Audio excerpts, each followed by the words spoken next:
আসসালামু আলাইকুম প্রিয় ভিউয়ার্স, আপনারা দেখছেন ইমাম টিউটোরিয়াল ভিডিও ইউটিউব চ্যানেল। আমি মোহাম্মদ ইমাম হোসেন আছি আপনাদের সাথে। ভিউয়ার্স, আমি আজকে আমার ভিডিওতে দেখাবো কীভাবে আপনারা আপনাদের গুগল অ্যাডসেন্স অ্যাকাউন্টে ব্যাঙ্ক অ্যাকাউন্ট অ্যাড করবেন। ভিউয়ার্স, গুগল অ্যাডসেন্সে $100 যোগ করলে ব্যাঙ্ক অ্যাকাউন্টে ট্রান্সফার হয়। ব্যাঙ্ক অ্যাকাউন্টে ডলার ট্রান্সফার হওয়ার জন্য অ্যাডসেন্স অ্যাকাউন্টের সাথে ব্যাঙ্ক অ্যাকাউন্ট অ্যাড করতে হয়। তো আমার ভিডিওটি আপনারা সম্পূর্ণ দেখলে মোবাইল দিয়ে আপনারা ব্যাঙ্ক অ্যাকাউন্ট অ্যাড করতে পারবেন, পিসি দিয়েও করতে পারবেন। যেহেতু মোবাইল ব্যবহারকারী বেশি, তাই আমি মোবাইল দিয়ে দেখাই। তা আমি অ্যাডসেন্স অ্যাকাউন্টে প্রবেশ করলাম। এখানে অ্যাডসেন্স অ্যাকাউন্টের কিছু টার্ম অ্যান্ড কন্ডিশন আপডেট হয়েছে, তো আমি এটা অ্যাগ্রি করলাম। অ্যাগ্রি করে আমি গুগল ক্রোম ব্রাউজার থেকে অ্যাডসেন্স অ্যাকাউন্টে প্রবেশ করলাম। অ্যাডসেন্স অ্যাকাউন্টে প্রবেশ করার পর উপরে বাম দিকে যে একটা 3 লাইন অপশন থাকবে, ওই 3 লাইন অপশনে আমরা ক্লিক করব। অ্যাডসেন্স অ্যাকাউন্টটা ওপেন হলো। এবার আমি উপরে বাম দিকে 3 লাইন অপশনে ক্লিক করলাম। ক্লিক করে এখানে আমি পেমেন্ট, নিচে একটা পেমেন্ট অপশন আছে, আমি পেমেন্ট অপশনে ক্লিক করব। আমি একটু জুম করে দেখাই। এই পেমেন্ট অপশনে ক্লিক করলাম।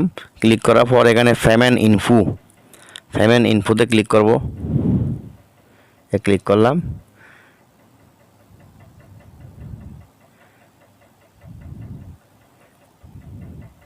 ক্লিক করলে ওপেন হতে কিছুক্ষণ সময় নিচ্ছে। ওপেন হলো। দেখেন আমার অ্যাডসেন্স অ্যাকাউন্টে $57 আছে। এবার এখানে হাউ ইউ গেট পেড এর নিচে অ্যাড পেমেন্ট মেথডে ক্লিক করব। অ্যাড পেমেন্ট মেথডে আমি ক্লিক করলাম।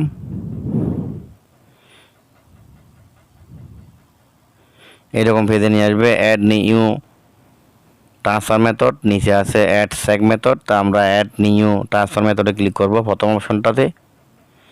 ওটাতে ক্লিক করলে এরকম পেজ আসবে। এখানে যেটা অপশনাল আছে, অপশনাল এখানে কিছু লিখতে হবে না। এখন নিচে আছে নেম অফ ব্যাঙ্ক অ্যাকাউন্টের নাম লিখতে হবে। যে নামে ব্যাঙ্ক অ্যাকাউন্ট আছে ওই নামটা লিখতে হবে। আমি এখানে বলে ব্যাঙ্ক নেমের জায়গায় ব্যাঙ্ক অ্যাকাউন্ট নাম্বার লিখে ফেলছি। তা আপনারা বারবার চেক করে নেবেন যাতে এই ধরনের ভুল না হয়। তা আমি এটা পরবর্তীতে ঠিক করে দিব। এরপর নিচে আছে ব্যাঙ্ক নেম। আমি যেই ব্যাঙ্ক অ্যাকাউন্ট এখানে অ্যাড করব, যে ব্যাঙ্কের অ্যাকাউন্ট, ওই ব্যাঙ্কের নাম লিখব। আমি এখানে ইসলামী ব্যাংক বাংলাদেশ লিমিটেড লিখব। ইসলামী ব্যাংক বাংলাদেশ লিমিটেড লিখে নিচে আছে সুইফট কোডের জন্য আমরা 3 ডট লাইনের পাশে 2তে ক্লিক করব। ক্লিক করে একটা নিউ ট্যাব ওপেন করব। আমি যেহেতু ইসলামী ব্যাংক বাংলাদেশ লিমিটেডের সুইফট কোড বের করব ফটিকছড়ি শাখার, তা আমি এখানে লিখলাম IBBL সুইফট ফটিকছড়ি লিখে সার্চ করব।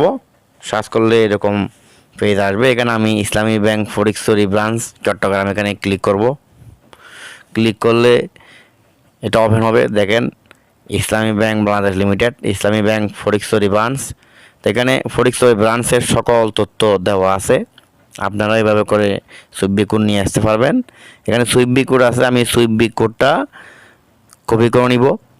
আপনারা চাইলে ব্যাংক থেকে সুইফট কোড জেনে নিতে পারেন। তো জানা না থাকলে আপনারা এইভাবে গুগল থেকে বের করতে পারবেন। আর দেখেন আমি সুইফট কোডটা কপি করলাম। কপি করে আবার ওখানে প্লাসে 2তে ক্লিক করে আগের ট্যাবে ফিরে যাব। আগের ট্যাবে ফিরে আসলাম। এখানে সুইফট কোডটা আমি পেস্ট করে দিব। ট্যাপ করে ধরে রেখে এখানে পেস্ট করলাম। দেখেন সুইফট কোড আমি এখানে পেস্ট করলাম। এবার আমার লিমিটেড LTD এটা সংক্ষেপে ছিল, আমি সম্পূর্ণ লিমিটেড লিখে দিলাম। এবার আমরা অ্যাকাউন্ট নাম্বার লিখব। অ্যাকাউন্ট নাম্বার লিখার আগে আমরা শুরুতে যে ভুলটা করেছিলাম, ব্যাঙ্ক অ্যাকাউন্ট নেম এর জায়গায় অ্যাকাউন্ট নাম্বার লিখে দিয়েছি, ওইটা আগে সংশোধন করে নিব। এটা ডিলিট করে দিয়ে এখানে আমি ব্যাঙ্ক অ্যাকাউন্ট নেমটা লিখব। আপনাদের ব্যাংকে যে নামে অ্যাকাউন্ট আছে ওই নামেই ব্যাঙ্ক অ্যাকাউন্টটা দিবেন, যেন ভুল না হয়। একটু ভুল হলে কিন্তু টাকা অ্যাড হবে না। এটা ঠিক করে দেওয়ার পর এবার আমি নিচে ব্যাঙ্ক অ্যাকাউন্টটা অ্যাড করব। ব্যাঙ্ক অ্যাকাউন্ট নাম্বার, এখানে অ্যাকাউন্ট নাম্বার লিখে আছে, আমি অ্যাকাউন্ট নাম্বারটা লিখলাম। এটা 2বার লিখতে হবে কনফার্ম করার জন্য। তা আমি এখানে দ্বিতীয়বার লিখলাম। লিখে এবার একটু নিচে আসবো। আপনারা লিখার পরে ভালোভাবে চেক করে নেবেন কোথাও ভুল হয়েছে কি না। ভুল হলে কিন্তু আপনার পেমেন্ট অ্যাড হবে না। এবার এখানে টিক চিহ্ন না থাকলে টিক চিহ্ন দিব, টিক চিহ্ন দিয়ে নিচে সেভ বাটনে ক্লিক করব। সেভ হতে কিছুক্ষণ সময় নেবে।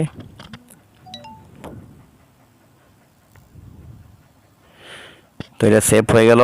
আপনাদের যদি এডিট করতে হয় নিচে বাম দিকে আপনারা এডিট অপশন দেখতে পাচ্ছেন, ওখানে এডিটে ক্লিক করে আবার এডিট করতে পারবেন। ব্যাঙ্ক অ্যাকাউন্ট যদি পাল্টাতে চান ওখানে আবার অ্যাকাউন্টটা পাল্টাতে পারবেন। ভিউয়ার্স, এভাবে আপনারা আপনাদের অ্যাডসেন্স অ্যাকাউন্টের সাথে ব্যাঙ্ক অ্যাকাউন্ট অ্যাড করবেন। আমার ভিডিওটি ভালো লাগলে একটা লাইক করবেন এবং আমার চ্যানেলটি সাবস্ক্রাইব করে পাশে থাকা অল বেল আইকন বাজিয়ে রাখবেন, যাতে এরকম ভিডিও সবার আগে আপনার কাছে পৌঁছায়। ভিউয়ার্স, আরেকটি নতুন ভিডিও নিয়ে আপনাদের সাথে দেখা হবে। সে পর্যন্ত খোদা হাফেজ।